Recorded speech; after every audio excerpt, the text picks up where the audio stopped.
जहाँ 1000 आपकी तारीफ करते हैं वहीं पे 100 ऐसे होते हैं जो आपके विरोध में खड़े होते हैं। आलोचना करते हैं तो मैं सोचता हूँ कि और अच्छा काम करूँ बिहार के लिए, और कुछ अच्छा करूँ। फिर आते हैं नाम पर थोड़ा सा। जब आपने चैनल शुरू किया, हर नाम के पीछे कुछ ना कुछ रीज़न होता है, सच तक ही क्यों? बिहार या बिहार के लोगों के साथ कोई भी प्रॉब्लम क्रिएट करता है तो हमें गुस्सा आता है। पिताजी से मेरी बात बहुत कम होती है, 6-6 महीना पे, 5-5 महीनों पे, 4-4 महीनों पे।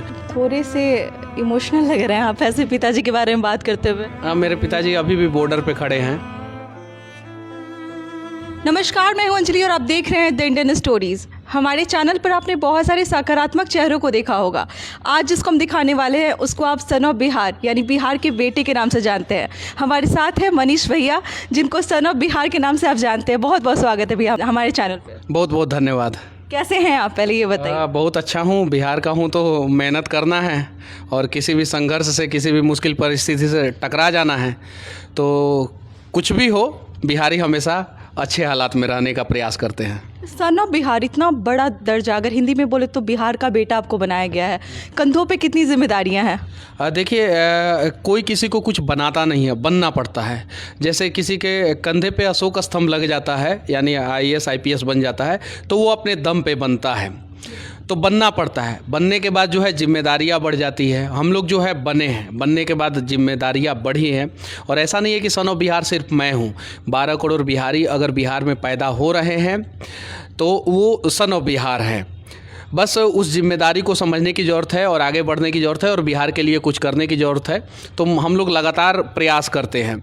हाँ, हालांकि हम लोग अपने लेवल से प्रयास करते हैं, जितना हो सकता है उतना प्रयास करते हैं। बस यही है। बहुत लोगों का सवाल है कि इंजीनियरिंग से सीधे पत्रकारिता कैसे? देखिए, इंजीनियरिंग से पत्रकारिता कैसे, आज के समय में सबसे ज़्यादा करप्शन जो है अगर देखा जाए तो कंस्ट्रक्शन फील्ड में होता है। जैसे रोड, सरकारी रोड हो, सरकारी भवन हो, सरकारी पुल हो, इन सब चीज़ों में मैं सिविल इंजीनियर हूँ। मैं इन सब चीज़ों को समझता हूँ। पत्रकारिता का मतलब क्या होता है कि आप चीज़ों को अच्छे ढंग से जानें और उसको रिप्रेजेंट करें, समाज के सामने रिप्रेजेंट करें। तो मुझे इन सब चीज़ों की जानकारी है। जैसे बहुत सारे लॉयर मतलब वकालत करने के बाद पत्रकारिता में आते हैं। बहुत सारे लोग अलग अलग फील्ड में रहते हैं, पत्रकारिता में आते हैं। आपने कभी नहीं देखा होगा कि एक सिविल इंजीनियर पत्रकारिता में आया हो। पूरे हिंदुस्तान में आप खंगाल के देख लीजिए, मैं पहला सिविल इंजीनियर पत्रकार हूँ। तो मैं जब आया तो मैंने वो चीज़ें दिखाना शुरू किया जो नेशनल न्यूज़ और बड़े टीवी चैनल या छोटे टीवी चैनल जो देखते थे रोज़, लेकिन उसमें भी न्यूज़ बन सकता है, वो नहीं सोचते थे। कोई नहीं सोचता था कि नाला में भी नाला ऊपर, सड़क नीचे, सड़क नीचे, नाला ऊपर, सड़क पे पानी, नाले में पानी क्यों नहीं जा रहा है। तो ये सोचते ही नहीं थे लोग। हाँ, बारिश के दिनों में और बाढ़ के दिनों में मुंबई में अगर पानी घुस गया तो वो न्यूज़ बनता था, बिहार में बाढ़ आ गया तो वो न्यूज़ बनता था। लेकिन सड़क पे पानी क्यों लगा हुआ है गर्मी के दिनों में, ठंडा के दिनों में नाला क्यों इतना ऊपर बनाया गया है, ये कोई नहीं जानता था। तो मैं आया, देखा, सोचा कि वीडियो बनाता हूँ। वीडियो बनाते गया, वायरल होते गया और फिर मैं इस फील्ड में आ गया। मतलब इंजीनियर बन के उसकी खामियों को बताना मुश्किल होता है, इसलिए पत्रकारिता में आके उसकी खामियों को बताना ज़्यादा सही लगा। नहीं, मैं जहाँ भी काम किया हूँ, हम लोग देखिए, हर इंजीनियर गलत नहीं है। प्राइवेट कंपनियों में जो इंजीनियर काम कर रहे हैं उसमें से ज़्यादातर इंजीनियर सही रहते हैं। ज़्यादातर मतलब कि मोर देन 90% इंजीनियर प्राइवेट कंपनियों में सही रहते हैं। सरकारी कंपनियों में काम करने वाले, सरकारी प्रोजेक्ट में काम करने वाले इंजीनियर गड़बड़ होते हैं। वो ऐसा नहीं है कि उनके पास नॉलेज नहीं होता है, नॉलेज होता है। वो एक सिस्टम बना हुआ है, करप्शन का एक चैन बना हुआ है। वो ऊपर से नीचे तक गलत कराया जाता है, गलत कराया जाता है। अगर वो गलत नहीं करेंगे तो उनको जो है वहाँ से हटा दिया जाएगा। तो बस मैं सिस्टम को मेंटेन रखने के चक्कर में ही सब कुछ हो जाता है। देखिए, अभी गांधी सेतु गेमन इंडिया ने बनाया था, शायद से, मेरी जानकारी अगर सही है तो 1983 में जो है उसको खोला गया था। इंदिरा गांधी का सबसे बड़ा प्रोजेक्ट था वो। उस समय भारत का सबसे बड़ा पुल था, भारत का सबसे बड़ा पुल, भारत का सबसे बड़ा पुल था। 5.7 किलोमीटर लगभग उसकी लंबाई थी। अब सोचिए, उस पुल में करप्शन हो गया। आज तक वो एक ही तरफ से चलते आ रहा है।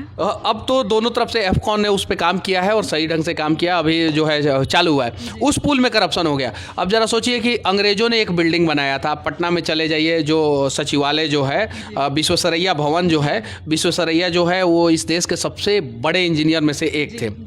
यूँ कहें तो सबसे बड़े इंजीनियर थे, सिविल इंजीनियर। तो विश्वेश्वरैया भवन जो बना है वो लगभग 60-70 साल पुराना है, उससे भी ज़्यादा पुराना है। उसके ऊपर जो है छठा मंजिल 7वां मंजिल बन रहा है, क्योंकि वो बहुत पहले बना था, उस करप्शन फ्री बिल्डिंग बना था। अगर आज का कोई बिल्डिंग हो 10 साल 15 साल पुराना, तो क्या उसके ऊपर बना सकती हैं आप? नहीं बना सकती हैं। तो कहीं नहीं तो कहीं कंस्ट्रक्शन फील्ड से करप्शन ख़त्म करना चाहिए। और जिस स्टेट में कंस्ट्रक्शन फील्ड में सबसे ज़्यादा करप्शन है, वो स्टेट सबसे ज़्यादा बर्बाद है। आप उठा के देख लीजिए, पूरे देश में सबसे ज़्यादा कंस्ट्रक्शन फील्ड में बिहार में करप्शन है और सबसे ज़्यादा बर्बाद स्थिति में बिहार है। तो इसीलिए मैं आवाज़ उठाता हूँ। आवाज़ तो उठा दी, खामियां भी देख ली हम सभी, इसका उपाय क्या है? उपाय तो मैं बताता हूँ, आप जाके देखिए बिहार में। अब कोई भी गांव में जो है सड़क के 3 फीट ऊपर जो है नाला बनते हुए आपको नहीं दिखेगा। दावे के साथ वो ठोक देता हूँ मैं सीना, और जाके देख लीजिए पूरे बिहार में कहीं नहीं बनेगा सड़क के 3 फीट ऊपर नाला। आज से 1 साल पहले बनता था। ये है उपाय। आज देखिए हम लोग सरकारी स्कूल का वीडियो बनाते हैं, आज मैं सरकारी स्कूल में जाके कंप्यूटर भी लगवा रहा हूँ। ये है उपाय। आज अगर किसी के साथ गलत होता है, हम लोग आवाज़ उठाते हैं, तो आवाज़ उठाते हैं, उनके समस्याओं का समाधान हो जाता है। तो ये है उपाय। तो ये सारी चीज़ें हैं। आज के समय में कोई भी ठेकेदार जो है गड़बड़ी करने से पहले एक बार सोचता है। हालांकि गड़बड़ी कर ही रहे हैं, ऐसा नहीं है, लेकिन बहुत हद तक डर आने लगा, डर लग रहा है कि कौन माइक वाला आ गया, रेल दिया तो अलग हो जाएगा बवाल। माइक वाले स्पेशली जब मनीष आ जाएंगे तो नहीं, कोई भी आ जाएगा, ऐसा नहीं है। मैं ही एक पत्रकार नहीं हूँ बिहार का। बिहार में बहुत सारे हिम्मती पत्रकार हैं, भले वो मुझे पसंद करे या ना करे, वो फर्क नहीं पड़ता है, लेकिन बहुत सारे हिम्मती पत्रकार हैं जो सिस्टम को बदलना चाहते हैं। तो उन लोगों से डरते हैं। इसके साथ ही आज छोटा से छोटा बच्चा आपकी एक्टिंग करता है।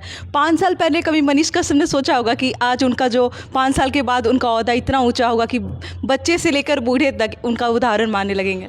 जब मैं 8वां क्लास में था, तो मेरे एक शिक्षक ने बोला था, मैं विद्या मंदिर में पढ़ रहा था, तो हम लोग गुरुजी बोलते हैं उन लोगों को। तो गुरुजी बोले थे क्या कि पता है कि बाबू, जब दीवार पे दादाजी का फोटो लगा रहता है या दादाजी के पिताजी यानी हमारे परदादा जी का फोटो लगा रहता है और पोता पूछता है कि ये कौन है, तो दुख होता है।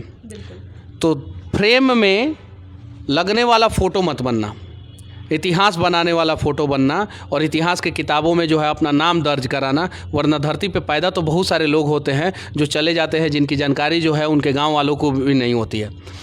तो उसी समय हम लोगों ने ठान लिया था कि हम कुछ ऐसा करेंगे कि इतिहास के पन्नों पे जो है हम लोगों का नाम दर्ज होगा। और उसी समय से लगातार हम लोग प्रयास करते रहते हैं।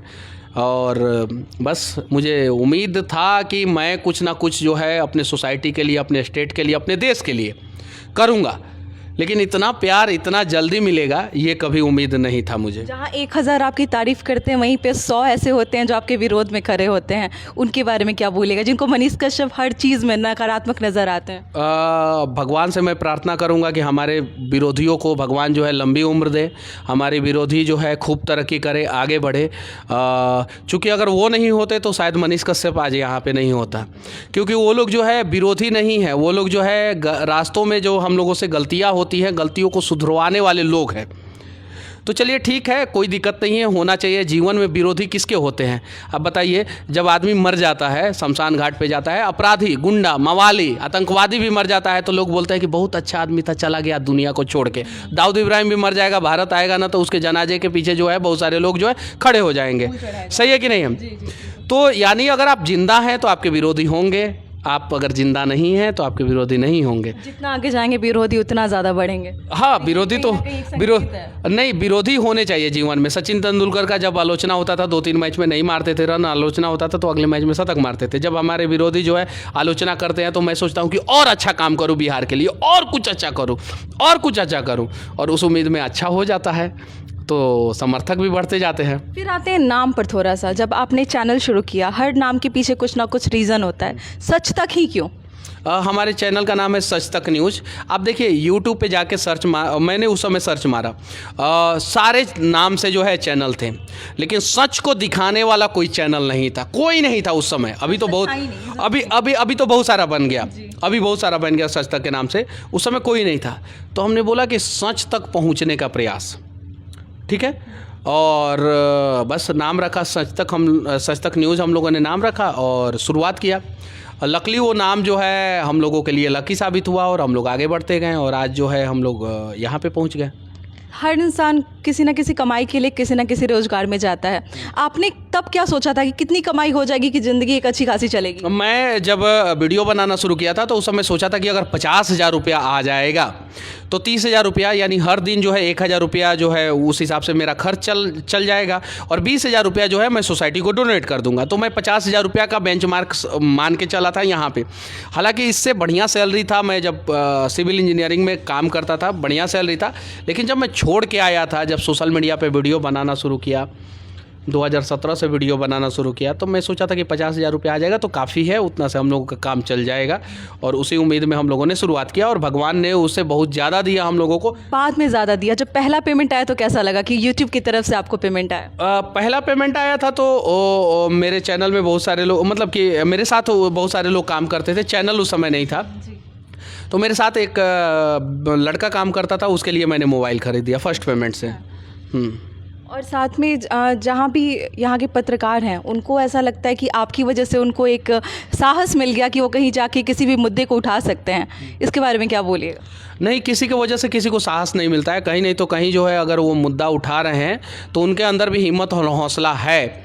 लेकिन हाँ, ये बात सही है कि वो देख रहे हैं कि मनीष कश्यप ऐसा कर रहे हैं तो हम भी कर सकते हैं, तो अगर वो मुझे उम्मीद मानते हैं तो वो उनकी महानता है।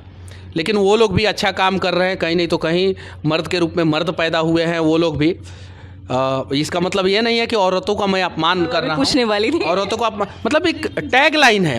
अब मैं ये थोड़ी कह सकता हूँ कि औरत के रूप में औरत पैदा हुए हैं, तो ये टैग लाइन नहीं बन सकता है। मर्द के सीने में दर्द नहीं होता है तो औरत के सीने में दर्द नहीं होता है, ये टैग लाइन नहीं है।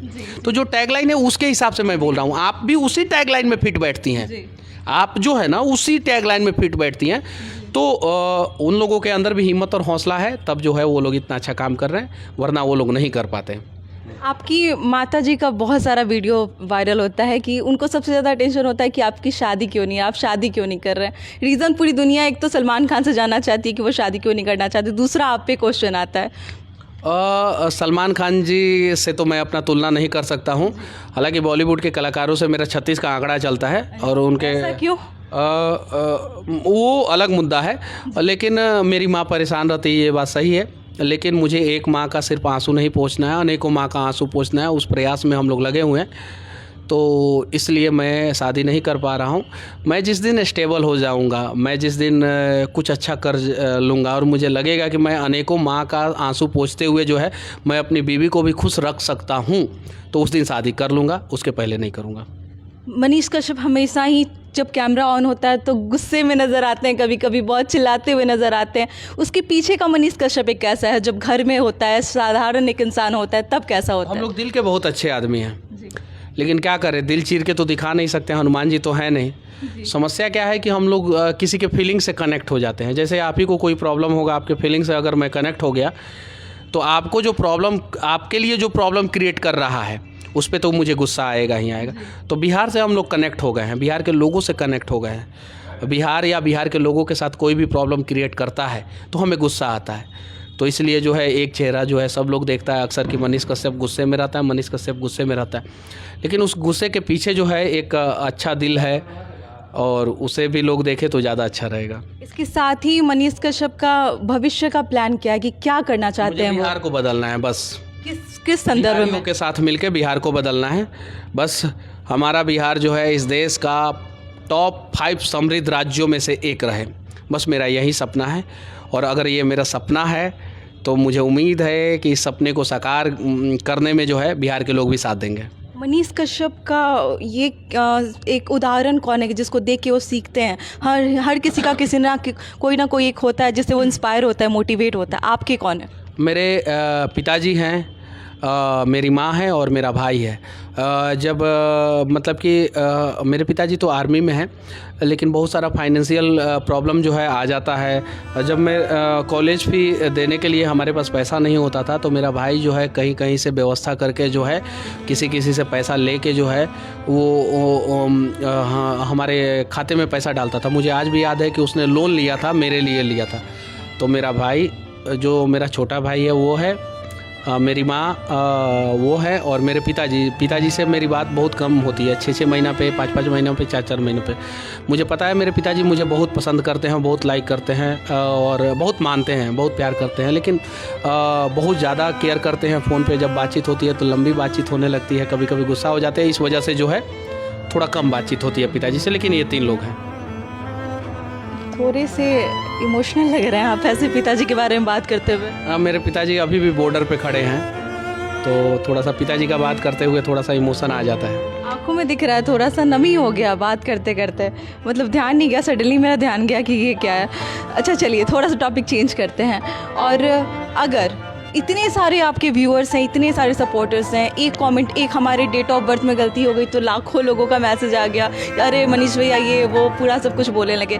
कोई ऐसी बात जो आपके फ़ैन के थ्रू आपको मिली हो, क्योंकि बहुत सारे टैटू बनवा के शायद आए थे आपके सामने में, कुछ ऐसी बातें जो याद रह गई हो कि वो इंसान मेरे लिए ऐसा कुछ किया?